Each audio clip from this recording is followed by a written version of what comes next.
Fapale Trinity Thianghlim ngin amen Pathian thu ilongai thangu rom khuami tinhena pole le kathon bung khat chang som pariat atanga somni thule chanchin thrama thai jiak bung somni pariat chang som paruka tanga chang somni thlengin kan ngai thadon nia Pathian ngai saklo na le sual na zong awanga thudik do dal tu ta chunga chuan var atangin Pathian thin urna chu alo langani Pathian in a hriat tir to wangin Pathian chanchin hriat thei chi chu antan langsar taka mu thei ram sia khovel siam tirata athil ti thei zia le a Pathian zia chu mu thei nilo ma sela athil siam ma ta chuan fia taka mu thein awmani chu wang chuan chuan lam tur an nei lo chu di chuan tirtir som le pakhat te chu Galilee rama I suan tlang ruat saka chuan an kala ama an mu chuan chi bayan buka then khatero chuan an ring hlela ti chuan I suwa chu an hnen alo kala an ni ho chu bia leile wana thunei na zong kan hena pe gri to churi chuan kalula nam tilami zirtira siam ula pale fapale tharau thianghlim mingin baptis ula thu ka pe zong chu pom turin zirtira u tin hei hi sereng ro kei kum khuwa in khowel top thleng poin in hena kom zelang atia lalpa chanchin thra chu ni lalpa Isu Krista fangna chui hnen am ro se Krista unau du tak tu voinia hian thu cha ro pui tak mai puan chua kan han tum ania thil hu phurom tak ni ma sela atrulna wangin voinia hian soilo theinin kein thralova chu wangin ngun taka min lo ngai thak sak turin ka han som le cheu ani ni zana khan kan tu party ve maila dikon Henry Laldin moya kha kadina chorun eya kan titia voinia ka thu soi tur te min zota hey kum som le pali kal chho velai theology zirin kan oma Trinity chungchang hi kan professor te poina an Sawifiah zo lo ania engtin ngai soidon min tia eng poni se kan Sawifiah phak lawanga Sawifiah ka tum zong lova Bible min zirtir dana hi soi ka tum mai nia lali suan athu pek te pom tura zirtir turin zirtir som pani te thlang chuak ania va hriatfiah ro atilova rin nava pero atilova thu ka pek zong pom turin zirtir ro kei kum khuwa in khowel top thleng pin hena ka om zelang atinia chuwangin I suan engtin nge min zirtir Bible engtin nge min zirtir ti hi voinia hian han soilan kan han tum don ani ko ran chanchin te mi thianghlim te chanchin te kan thir chuan tuna mi thianghlim ni ta mi thianghlim Augustine chu atlang wal that hun lai zong sual rong bol nan amanga amaro chu anu kha Christian rin na thatak nei mi ania Augustine in lamle thena turin beidong lovin bang lovin kum som thum zit atong try ni chutia beidong holowa atong try ngar ta ka chuan tharau thianghlim na tho chu Augustine ne na chola lo thengta ti chuan chanchin thrama thai jek bung som paruk chang som ni pariat thumi mi in khovelia pum min nei sela anun chan si sela atan nge so tang ti chu athin nunga alo luta chu chuan akong zo chu dik lawani ti hriat tira ti chuan in lamle tin Pathian ne na ngai dam na dilin ko khara confession te kalin anun sual zong poeti na le ain chir na te sual thu pha choi na ania ti chuan nun thar nein alo omta ani chuta chuan Pathian thu ten ngai sak ve an chiar ve a Pathian thu tam taka riat zinga pa le fa pa le tharau thianghlim Trinity Thianghlim Pathian Pakhat ti chu makhi ti em maya angai tu ta zana mut mo nar mo nei ta angai tu chuak theilo ni amang khang em maya Pathian rina du bok sia Pathian in nga duwa Pathian Pakhat ni si pa le fa pa le tharau thianghlim pum khat ti kha angai tu na zong zong kha luata ahun lai chuan mang ang le ma se khovel tan mal som na li don ti angai tu chuak phabik lo ani ani po hian ti chuan ni khat chu tui fidriat ka makala chung ang chu ringot mai ngai tu chuanin tui fidriat kam tria wa khat a vei mai ti khan chu tia ve lai chuan no pang pakhat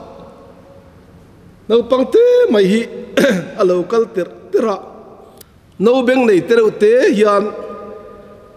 tui fidriat tui chu wa thala ti khan lo kir le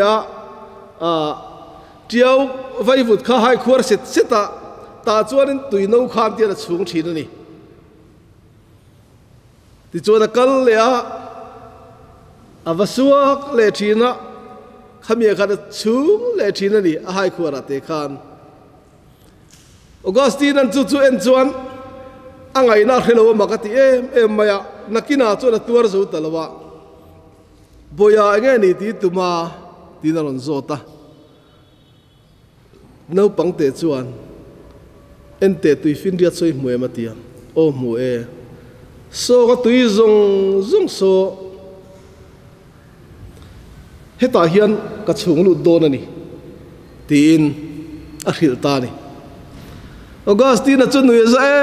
em maya no pang ne na khan boya tum du su eng tin ma tui finriat tui so hela hian i chung lu zo thei lawang i ha thon mai ni tin a khil ta ni chu vele chuan khano pangte kha Pathian mitir vantir ko kha alo ni rewa Augustine ma chu ding khong at maya uluk takin amita enin chu lo mi ngai tu kha nang thil siam pakhat khan eng kim leile van mu theilo eng kim siam tu nang ma siam tu Pathian kha hriatfiah ituma eng tin nge i thua ka khan ingai tu chu theyang thil siam pakhat khan siam tu ngai tu chuak zo lo atitani chu vele chuan Augustine chu poite emin triawa athing thinoka kalau chapo ani ka ngai tu phak lo ka riat lo thil ngai tu ka lo tum ani tin Pathian ne na ngai dam adila maro chu ama khan hriatfiahna thadeu mai adong ta hei voi ni thleng hian ko hran chuan kan lamang tangkai chho zela aring tu tan le pom du tu tan lo chuan pom thei ani chuang lova heta alima kanon entirang hian fapa chu pa ani lova pa po tharau thianghlim ani lova fapa po tharau thianghlim ani lo ti ani ma se fapa Pathian pa Pathian tharau thianghlim Pathian tin Trinity Thianghlim Pathian Pakhat chu hetiang hian ko ranin minzir tirani chu voinia hian eng tin nge kan hriatfiah thiang kan ti chuan Pathian le ka thu Bible atangin kan zir ho don ani ni china karon chiarlat ta kang khan rom bung khat chang so pari ta tanga som hnia khan mi hring thu oi lo na Pathian thu pom du lo na ril ru tang chuan eng ti kong ma in hriat tirin ma se an pom du lo chuan mi hring sual na khan Pathian thu do dal ta chuan a pom thei don lo voi nia hian a pom du tu te tan chau lo chuan hriatfiah thei ani don chuang lo ani chu a Pathian zia ani na chu thil siama alang ani atita ni ti chuan Pathianin lele van thil leng kim bo ruak te leilung te mihring mamo zong te siam nuwa he tong kam chuak ro pui tak mai hi Genesis bung khat thua hian kan mu a chu hi ni ho u ke mani angin mihring isia mang u ti hi ni tlat mai Pathian pakhat khan ho u ke mani angin mihring isia mang u ati tlat mai ti chuan eng tin nge amangin Pathianin mihring asiam ti chu bung ni thua hian Genesis bung ni thua hian kanan muta a atirin Pathianin thungotin asiama arua mana chumi nuwa vaivut chu luma siama hlum chu ama lim le ama an puyang nge na siam ta a ti chuan nun na tho thalu ta mihring chu minung alo ri ta ani ti kan mu ani ti chuan Pathian thil siam tin reng te ena that ti ema ti kan mu veka maro chu a thil siam tha ti em jingami tha ti fam kim lo anei chu mihring ama chawom hi a thalo ve atiani ako pui om mi ka siam sak tiang atia Pathian chuan vaivut dang la in hlum siamin mihring dang asiam to lova Adam chu tui takin mut thil tira ti chuan anak ru pakhat chu aphoya mei chia asiamani Pathianin ama an puya siam dan chu Adama atangin anak ru ala chuaka mei chia asiama Adama ne na ape a Adaman chu lo mu chuan e khai he zet chu karuang ru nei kati sa ang ti sa ne ni hi aminga mei chia ka vuat tiang ti in apeta a ti chuan Pathianin mal asoma pani ni to lova ti sapum khat atan mal asoma ni alan dana chuan mi pa ale mei chia asiam nge ya mihring mit mu na chuan panin kan mulo theilo ma se Pathian thu chuan pani an ni to lova ti sapum khat an ni atiani ti chuan enge ni Pathian na soi zel chitam tak thalo punga leilung lua khat turin malaso bani mihring dang Pathianin siam le tum to lo ama siam ama an puya siam pa le fa pa atanga lo pa le fa pa ne na inzom tlat pa le fa pa ne na choi moi le biak tharau thianghlim Pathian pum khat ani ang khan an puya siam mihring te chu Adama atangin evi la chuaka Adama le evi tangin fa an lo hring ta ni chu chung kwa ani Pathian ni chung kwa in om ani Pathian eng kim ti thei eng kim siam tu le eng kim nei tu khan ama an puya siam ngot kha du tok lova thu nei na zong ape ani chu Pathian ro pui na le Pathian mangai na thuk zia athil siam dang te ai mi hring kan chung nun zia alan na pakhat ani a chung ai zong ro pui ber chu Trinity Thianghlim Pathian pakhat anga siam kan ni na mi pa ale mei chia a asiama mi pa le mei chia chung nu pa in pol na tanga an fa te lo punga leilung lua khat turin chu pa le fa pa atanga lo om tharau Thianghlim chuan khovel nam tin chitin trong tin te mun tina hun zong lua khata tharau Thianghlim in khovel alon optur lim tha chu thil siama alo lang ani chu avaro pui em tin mi mal tin te Pathian rian heti ti sa ringot hian min siam lova taksa min pe a ril ru min pe a tharau min pe bokani ril ru tharau taksa ain kop tat chuan mi hring ani min tharawa nei to lo chuan nunna anei to lova mi thi alo ni to thira mi hring a ting zo to thin lo ani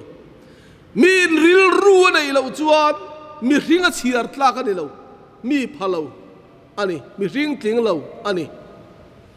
ti chuan taksa ringot thi ama chuan ril ru le tharawa to lo chuan mi thi kan ni to thin mi hring kan tling to lo mi hring a tling talawani kan ti thin ril ru le taksa telwa tharaw ringot chuan tha kan mu tha rang ti kan tia kan lauda rolani enga tinge kan ti chuan mi hring ni na ka keng to silowa mi a thi to nuwa a tha lo lan le chuan mi te nan tri bai em thina ni mi hring ani to lo tian thia da wangin chu wangin mi hring hi ril ru tharau taksa asiam then tran thei mia lo taksa pakhat asiam kan ni a ma se taksa pakhat asiam ni si hi mak em mai chu helaya ka din reng la hian ka ngai tua na hian van ram ma ngai tua ka mi tha chuan eden huwa na ngai tua ka ngai tua na chuan lei bi hring te thil siam ro pui tak te van ar si te ka ngai tua na chuan a hol kual me ka ni engkim mai hi hun po liam lovin ka ril ru chuan heng thil siam dan zong biakin ro pui zia te hi ka ril ruwa alo lu zut mai ni mi then khat chu an zirna ko ate abik takin scientist ho te pe chu thilan ngai to lai chon an biak tlak alawan ti ani an ngai to na khowela khan cheng thin ani min flea mai na en tui tak chon abulat lo bemol mol mai la a thilo thin a ril ru kha a tv na khan a pek lu tuk to chuan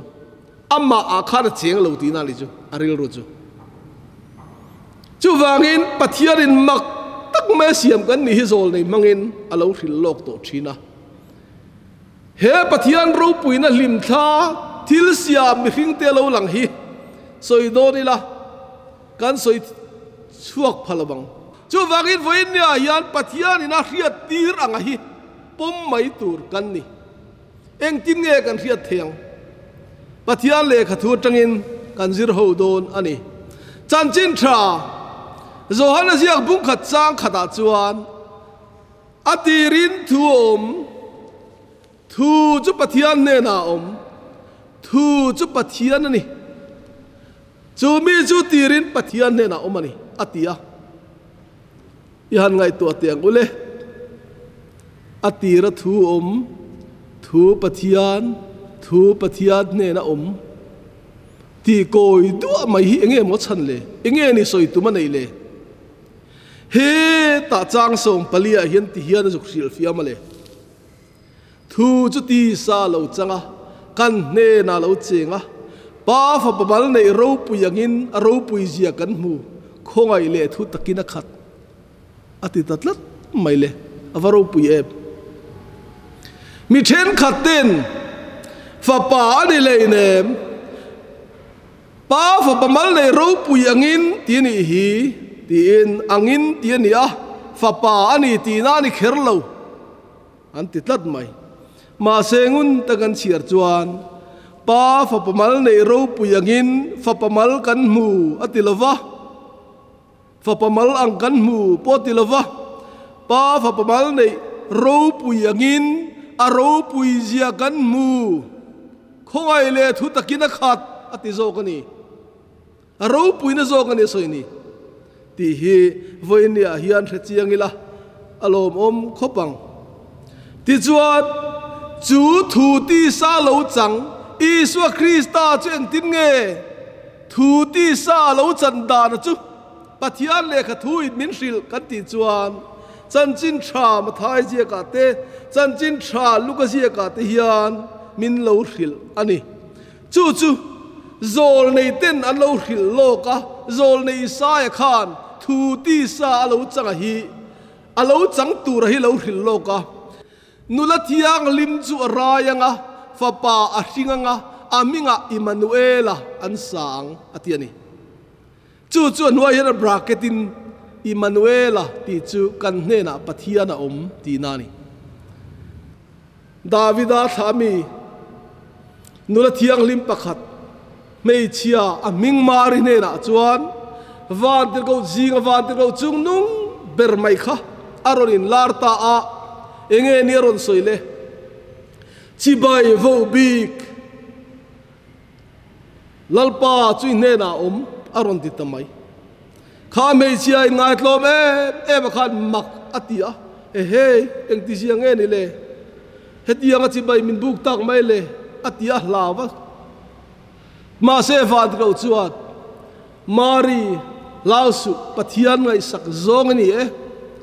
ngai ro irayanga fapa hringa aminga chuan I soi saturani ani chuan mi ten thil ti sual la ka tangena chandam don si ti an thil chuan ek din nge chung chu ka chunga lo then theyang mi pa ka nei lo pasal ka la nei lo ani ati ma se ek din nge van ti ko khana soi inaw pai tu ra chu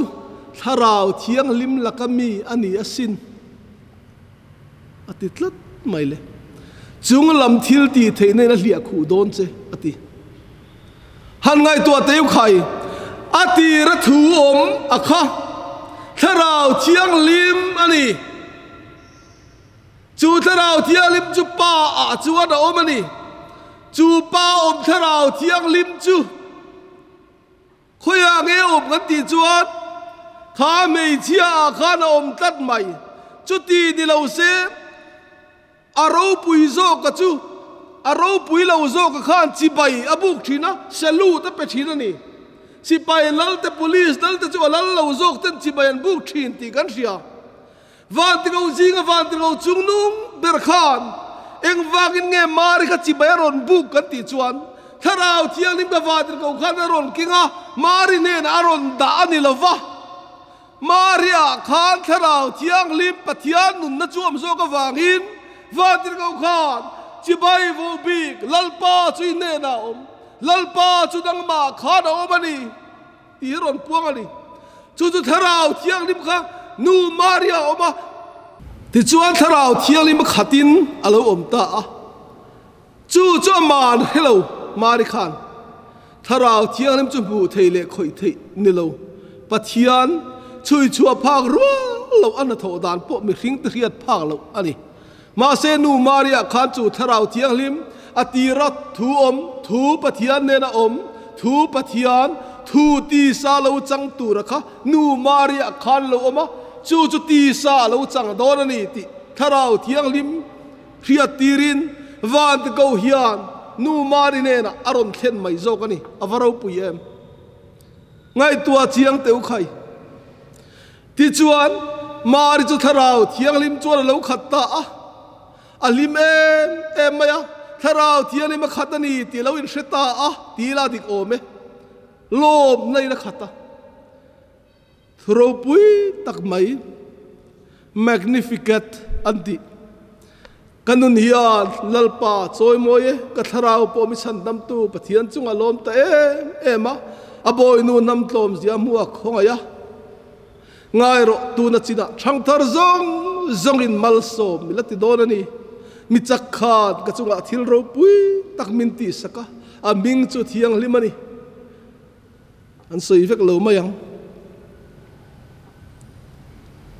thangthar zong in malso minti donani atia heta hiat malsom ani hre theilo ti thei hau lo ram kan ni te hi apoi katia thangthar zong in malsom latiang thangthar te jinga hian kan tel lo nge van ter ko chung nung berin Pathian ngai sak zong ni atia kan ngai sak du tlat lo wang hian tharau thianglim kan refu theilo Trinity Thianghlim Pathian ro pui na hi hrechuak tur chuan nu maringa in ngai tlom kan ni ve ngai ti chuan mari chu tharau thianghlim ama chengani tian riat chuan azuang vak lem lowa alam em lem lo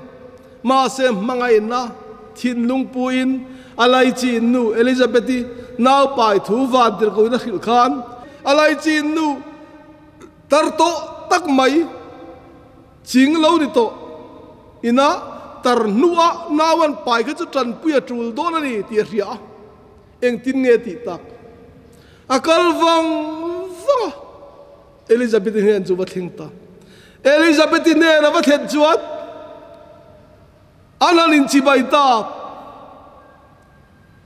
hei hi ni Pathian ro pui lu tuk kom si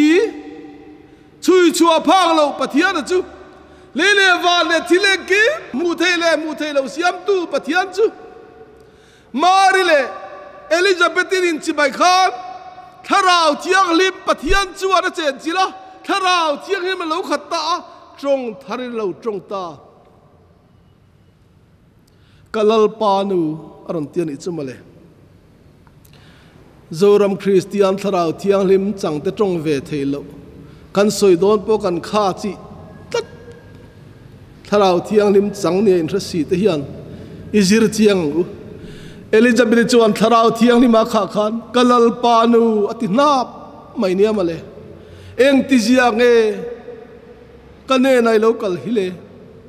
ngai te ichi bible na thom kabingalu ve le khan alo ma wangin kapum chunga na usen chu zuang ani alo mani achi ani tihin au chuak tani chuta nang zong be chia zong mal so bini iril ra po mal so mani tin alo au chuak tani Pathian tharau thianghlim na tho dan hi amma kani kan lo ti dan tum dan kan lo nei ve na hian aboi thak em maya kan refu thailo tharau thianghlim nge ni pa chu nge ni fa pa chu nge ni pa idan ne nai puan du tat na te chau lo chuan an khelo tin mangai zo hara hian fia takin min hril ani ti chuan hemi ringwa poi soi do ni la ni leng pen kan soi seng don lawa a toi zong in kan kai toi mai anga ti chuan chan chin tha zona ziak bung thum chang song par ko tang hian han thur le don ta ila Pathian in khove la mangai ema chu ti chuan fa pamal nei chun ape a tu po ama chu ringa piang an boral lawa cha tu nan nan nei zok nan Pathian in khovel thiam lo chantir turin afapa khovel atir lo ama awanga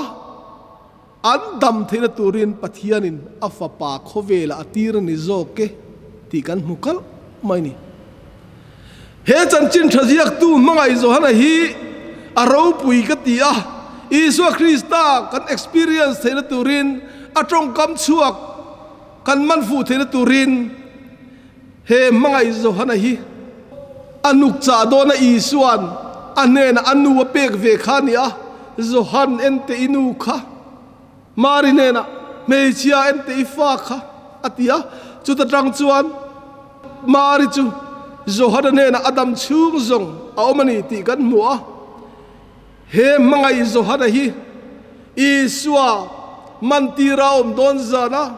zadri an lunga buat sai laya isua nge nga be le khani a isua lungphu po riat puitu anti hialani tin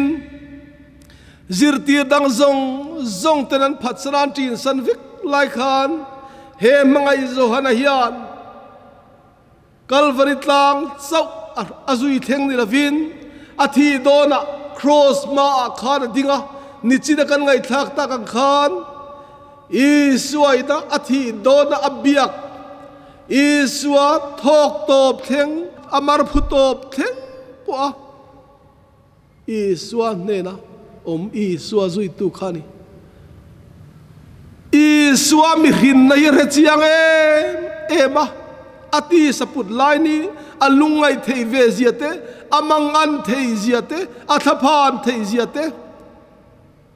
Ariom torna zong te riat puitu ani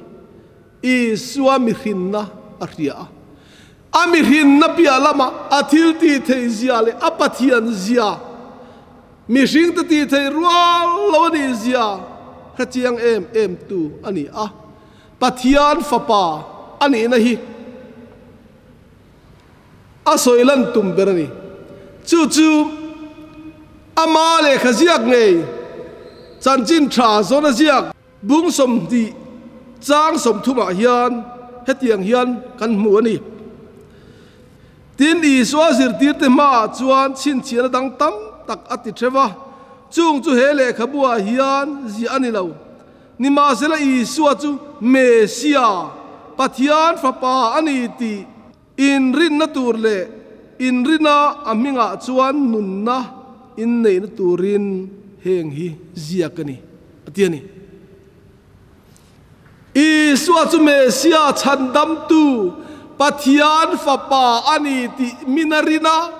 chu arina zara nun anei thena turin hele khabu hi ziakani ti kan mu ani chu wangit mangai zo hana hian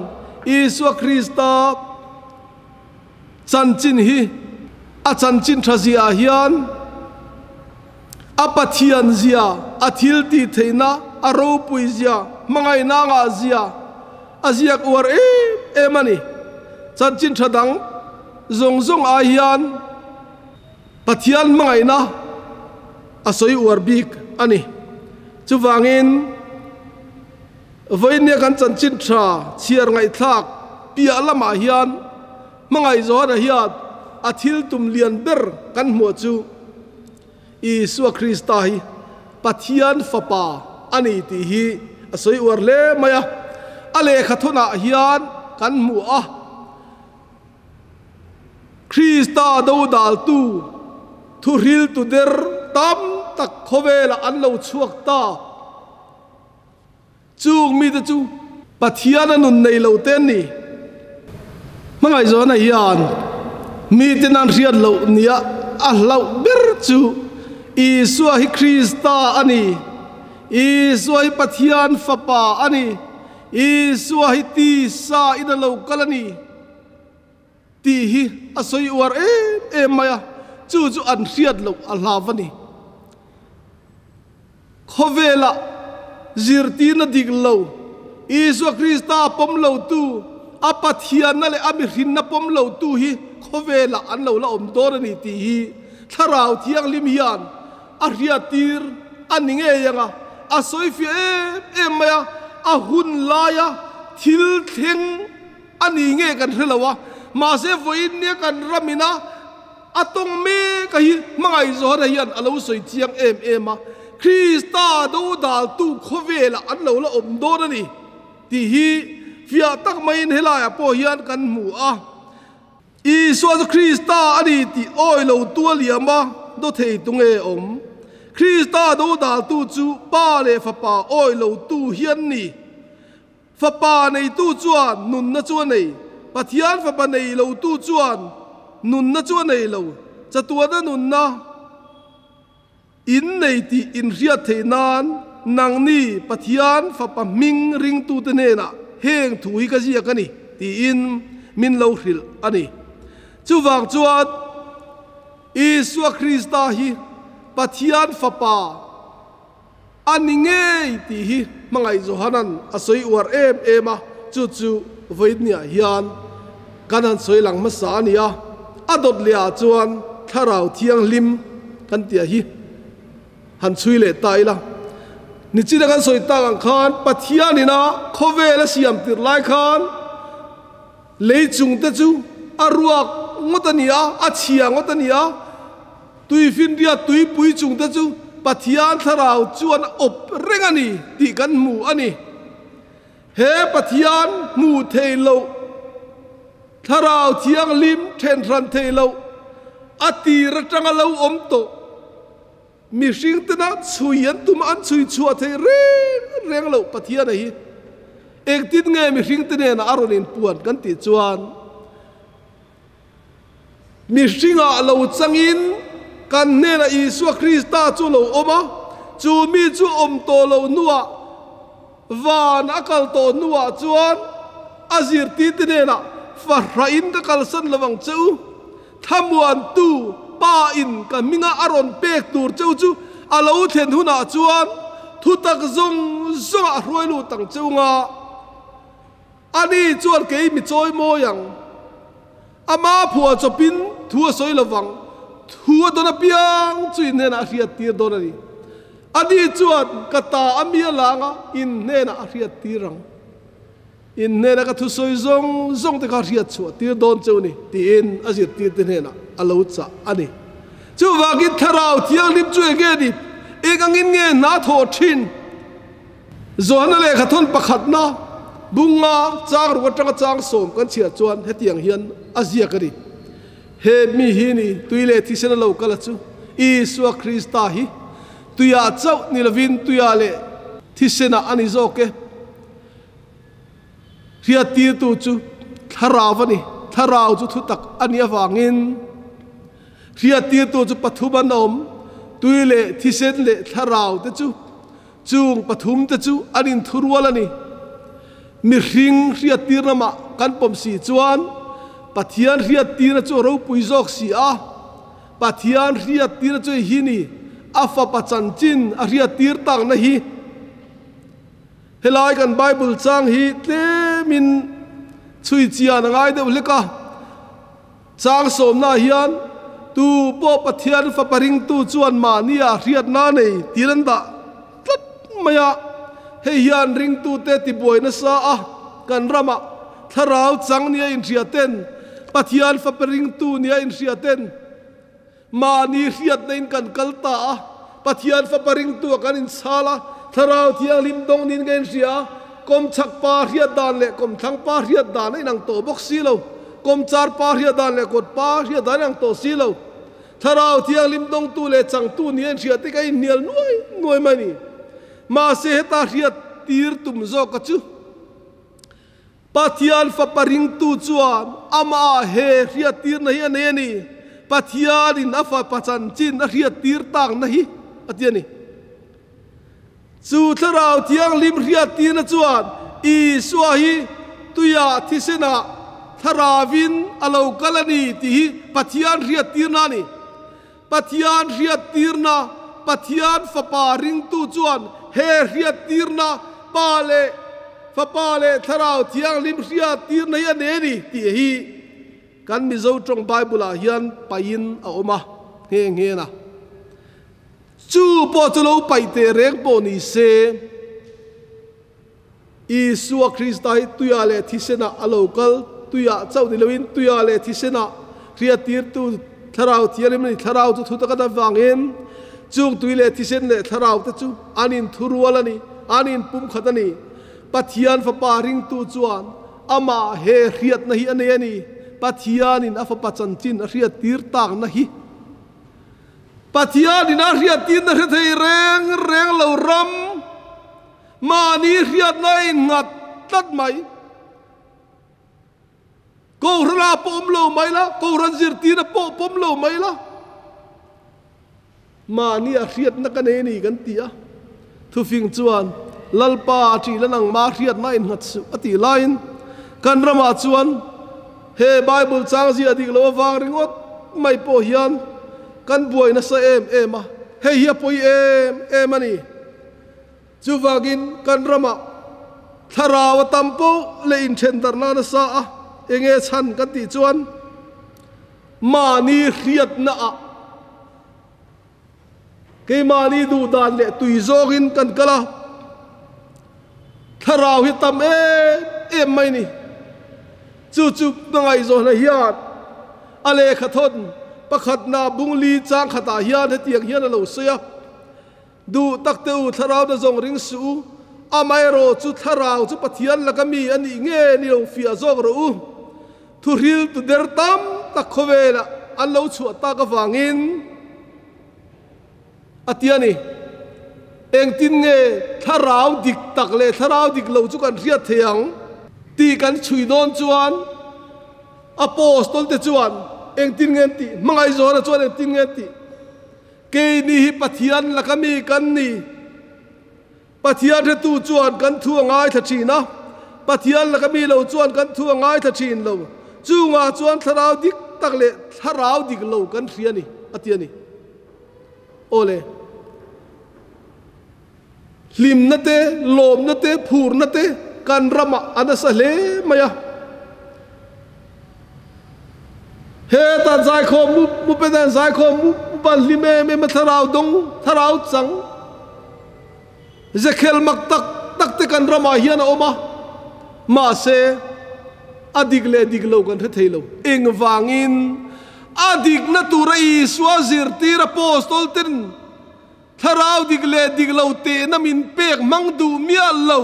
mani riat na mang tat Christian kan ni chung chuan eng tika ma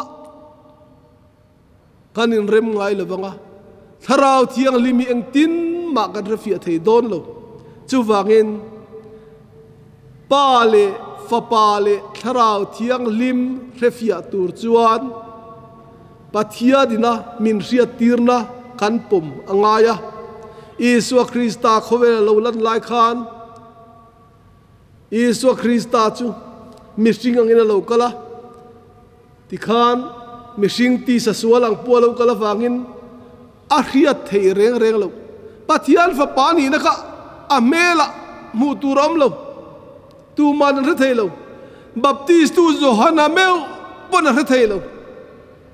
ma se tharau thiang limin alo riat tir to mangai zo na ne na hian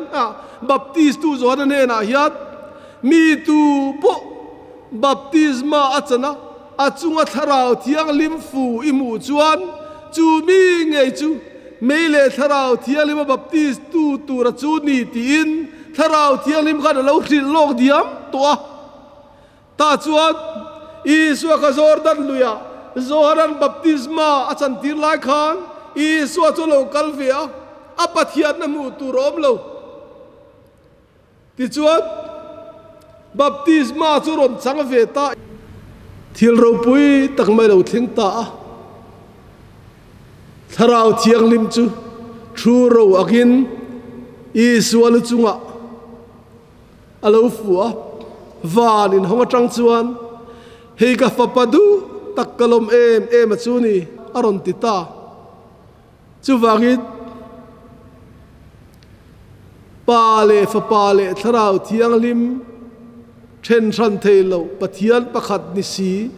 fapa angini suwa chu mi string angina ding renga achunga tharau thiang lim chu thu ro ngena lo langa mu thelo va da tanga mi zong ria ta olo chuak chuan ka fapadu takkalom em achuni aron ti ni kha chu wangin he Pathian ro pui zia hi kan Sawifiah phak lo kan chui chuak phak lo ma ro chu Isua Krista hi Pathian ni ti hi kan pom thapa ke ni Catholico ran te phei chuat di za thum ve la tang khan void ni thleng hian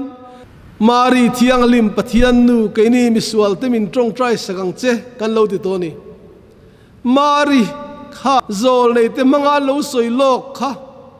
van te ko manga riat tir ni fa pa ringa minga Isua an sak tur thu alo hil ani kha chumina khinta ka chu Isua Krista khania chu wangin Mari Thianghlim Pathian nu Isua nu ka Pathian nu tin voi ni theng hian kan la cham thina Isua hi Pathian ani ti kan pom thap ani Catholico ron chuan chu wangin helam pang hi chu soi angai lawa maro chu Pathian fapa ani love hanti lai khir hi ro chu pom harsa kan ti kapa ni hian ngai dam ro an thil ti sual hian thelawani ati ngoi lai khan fapa ani lo pa ani lo ama khani ti tlat mai hian ril ru khoya Pathian ring lo tu chuan ama chu do theya siamani ti kan ngai thak tak ang khan kapa ni hingai dam ro ati lai khan ป้าอินไอเล่าข้าอิดูเลนังมาขานง่ายดำไม่รอกันเล่าติดโดนเอ็มมีจู่ๆอีสวริงตูกันนี่เทงเอ็มเกยมาพัวจะพินทูก็สวยเล่าป้านุ่งจวนมีตีระอินเนรสวยตัวเปียงก็สวยนี่อติไลขานโดดสวยเละตาป้าในฮดซีลวินนังมาพัวจบเวกันอีกข้ากันเล่าติดโดนเอ็มยังจู่ว่ากิบอิสวาคริสต์เฮียนป้าในละเวเล่าติกวลเวลอิสวาซิรติรนะอัคุมปัทยานเลขทุซิรติรนะอักลอดาวดาลนี่แห่งซิรติรนะเฮียนจู่ว่ากิบอิสวาคริสต์เฮียนอปามิงินทุตัมตักอัชมาอามามิงินทิลตัมตักอสอยบกะตินทราวเทียงลิมเหลาเทงตูระเหลาหินโลกบกะจู่จวดอามาผัวจะปินทัวสวยละฟังะทัวโดนเปียงจุขเวละอปวงตรโดนนี่เตียเหลาสวยตัวเองปนิเซกันเทียตานะปอยโมเบอร์ไม่ช่วยฮีนี่อิสวาคริสตาขเวละอเหลาลันมาขานทูตีซาเหลาจันมาขานเฮตะทุลุงลุยหุนได้ยาโตขานอิสวาคริสตาลิมท้าจูโมเสียอาคารกันหัวโมเสียเราเปลี่ยนลายคานนาเซนเมลชัตกันนีอฟางินอนุเลปาเต็นอันทุกรัวที่จวดฟาโรฟาร์นูคานอลาวชระอามาฟางินเอ็นกุลาอโจมเซียนะฟาโรอินชุงอาคานไอกุปตารัมฟินนั่นแหละเทียมนั่นซงอันอาร์คิเทคนี่นั่นแหละอินจิเนียร์นี่นั่นซงตะโปค่ะอาซิร์ชัวก็ฟิกะดานทูเลเอเลบาร์คริเซลนักองซงตะโปซิร์ชัวก็ฟิกอันนี้ติจวนฟาโรห์ขานอามารีลระอัฟปาไอขานโมเสียทัวก็ชัดโซก็ฟังเลยอปุ่มรัวเตเลยถึงฉับกะตินทัวโอเอ็มบกะไอน์เปโซวะอาทิลซิรทิยมเทบกะจูวากินฟาโรห์ขานอามาลลชุเทงลัวตุรขานอารีลระเงยอัฟปาไอขานอาฟาร์นัวฟปาฟาโรห์ฟาร์นัวฟปานิตาโมเสียค่ะลลชุเทงลัวตุรินอาโอตุรินอารวดมักอันนี้จุดที่ลายทิลบักตั้งเราเทงมาจุโมเสียขานลลชุงกัวเปียงลลฟปาเนี่ยอิเชียดลายขานเฮตะเฮบรายมีแต่ปวนเทมอามุตัดลัดไม่เลยจูบีเนจวนเองนี่อินสมนานในเตียนชุยเจียนจวนอามาค่ะเฮบรายซัลฟาอันนี้เตียนเรียดสวดจวนไอกุปตารำรูปุยนาฟาโรฟันวฟปาอฟัวไอกุปตารำเฮาสักนซงเตรูจุนไอจวนปัทยันมีเตเนรตีดูดาอทังตะโซกะคริสตาอันมูสิดนะจุทิลรูปุยตะการัวตะอติตัดไม่เนี้ยมาเลยเฮบรายเยกตุเฮียดอิสวาคริสตาข้าเราละลังเราเฮตะหุนรีตักนัวอิสวาคริสตาจูกุมจะตำตักนัวกุมสังตำตักนัวติเตียงโมเสียหุดจังชวนอิสวาเราเปียงเจ้าเนี้ยจูคริสตาจูเนี้ยมาเสมูเทลวะค่ะอาเรามูตัดฟังอินปัทยันมีเตเนนะที่ดูดาอาเราทั้งตาอันนี้ค่ะจูวากิบอมจันนี้เลตบนี้โปเนเราเช่นรันเทเราเองไล่ปวนุงเราเรียเร่งตูปาเลฟปาเลทราวเทียงลิมปุ่มขัดมีริงเตระกันสุยชัวภาคเราปัทยานะฮีเป็นติโกสนี้เทงะทิลเราอมตูลลินส่วนตีสายเราซิรตีระอโปสตอลเตเนนะติจวนวานาลอนนัวจูทราวเทียงลิมเราเทงตูระจูอามาเนนจังเงยินปัทยาดินาอารอนติรตูร์นิสีจูทราวเทียงลิมเราเทงตูระจวนกตามีลางะอินเนนอาเรียตีรังอันนี้จวนเกยมิจอยโมยังอามาผัวจะพินทัวสวยระวัง ทัวโดนเปียงจุยเนี่ยนะเรียดตีรจงโดนนี่อันนี้จุเราเทนหุนาจวนส่วนทัวเตโรเรลทัวเตเทียมจันนะทัวเตโคเวลินง่ายส่วนนี้ที่เรียดตีรังตีนอโปสโตลเตโลหิลโลกาอีสวะสยังเงยไม่จนเป็นติโกสนี่จุเราเทงตาอีเงี้ยนี่เราเทงปาทุติยมินเนี่ยนะก็สวยข้าเราเทงมาเราจวนเยรูซาเล็มชัวสันสุงเจ้าโจฮันนักขันตุยนะบัพติสที่นั่นนังนี่เราจวนนี่เราเราเตะทาราวเทียงลิมบัพติสมาอินจังอังอัตยังเงยขันเป็นติโกสนี่จวนทาราวเทียงลิมบัพติสมาอันจังตาอันลุจุงะไม่เลยยังไงเซมดารินะฟุตเชวะทาราวเทียงลิมินอันเนี่ยนะทัวสวยอย่างนี้ตรงทาร์นิดังอันละมันง่ายเร่งเราคริสต์โทเลทูอันปัวงะที่นักเข่งเบ็ดตูตั้งไงเนี่ยนะพออันที่ดีกว่านี่ที่ทาราวเทียงลิมเสียตีนจูอันดนเทนตูรินอีสวายเข็นเบียงไงครับปะเทียนินลังเลฉันนำตัวตานอาจอยมวยตานี่ที่อิสราเอลนำตินเทียนเรมอลรู้เทียนเอาชัวตากาจวบอีสวาสยังไงอินส่วนทัวเราเรียลทัวเฟลทัวเทียมจันทัวโคเวลินง่ายส่วนนี้ที่เรียดตีรังอีสวาสยังเจียไม่ขาดเป็นติโกสนี่จวนปอยันตียนินชีรันถิ่นลุงจุชุนนังเราหน้าตานี่ค่ะเฮปะเทียนโตทาราวเทียงลิมีมีเทนขัดจวนมานีจะว่าอินสังมานีอดงบีกอังเต้นกันเคชีนะอพูดเลยตุยใจตุยอันลิมาเปียงเต้นดนเทตูร์เอโมกันติทรินทีนมิตามตักเต้นคาทอลิกรันชูงาเจ้ายันทาราวเทียลิมินนาทกนี่ยังไงจะปกันน้ำเวทเอาไหมทาราวเทียลิมละโทดานีช่วยชัวพากันนี่เราริงเรามีกันตีเตปะเทียนริงไอเร่งเราเนนาเตทาราวเทียลิมิยันแห่งสาคดังวันตูสาคมิงมัลลัมอารมเราตากินฟิล์มคุรเดวตายละเฮงตเนนาปอยาดทาราวเทียลิบิยันนาทกามักคบไหม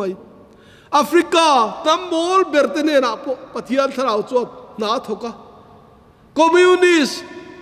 กันตีเตรำเงยรัสเซียระบาดที่ไงปทาราวเทียลิบินนาทกาคอมมิวนิสต์กุลปุยอจิมามิตามตักคริสเตียนอรอนเปอินปุยเทียมตัมตะกะอันนั้นเสียมันนี่จูริงเรามีกันตีเตเนนะปะเทียนอมริงไงลูเอ็นตีร์นานอีสวคริสตาเรากัลมาทาราวเทียงลิมโคเวลเราเห็นมาส่งขจวนเซนเตลเต็นจันจินทริลอันดงไงละวะฉันดามันนีเวเทนักงปกละวะที่สุดเขาเต็นฉันดามันนีเวนพันเราริมเซนเตลเด็กฉันดำนับวันตูปะเทียนรำเก่งตัวเนียฟังเองมาเซเป็นติโกสนี่ทาราวเทียงลิมหุนารอจวดมีซงเนนะปะเทียนดิกปะขัดเชียตีรินโซลในโซเอลันอโลสอยโลกโตนินนุงอาจวนมิติเนนะกับทาราวก็เลยไงฟันุยฟปาเต้นกับทวนฟิลตัวงมีแต่จูเลนาวเนนะลัลปาจุเฮโรตีอินอูเลนาวอินซิร์ตีร์โตลวังมิตินเนนะกับอินเชียตีร์โดนเสียตีอินทาราวเทียงลิมจวนริงเหลาตูอิสราเอลเซนเตลกรีกจูดาสที่รังลวินนำซงเนนะเป็นติโกสนี่รังจวนอารมณ์พวงตาวันนี้เทงยานปะเทียนจวนโคเวลนำตินเนนะอินพวงอินทาราวเทียงลิมจวนทูสวยเจละมาโรจุกันเรียดตัวปอยโมเอ็มจูทาราวเทียงลิมนัทวาเร่งอีสวาทุสวยกัลอีสวาซิร์ตีร์นักลอีสวาดูเหลาซง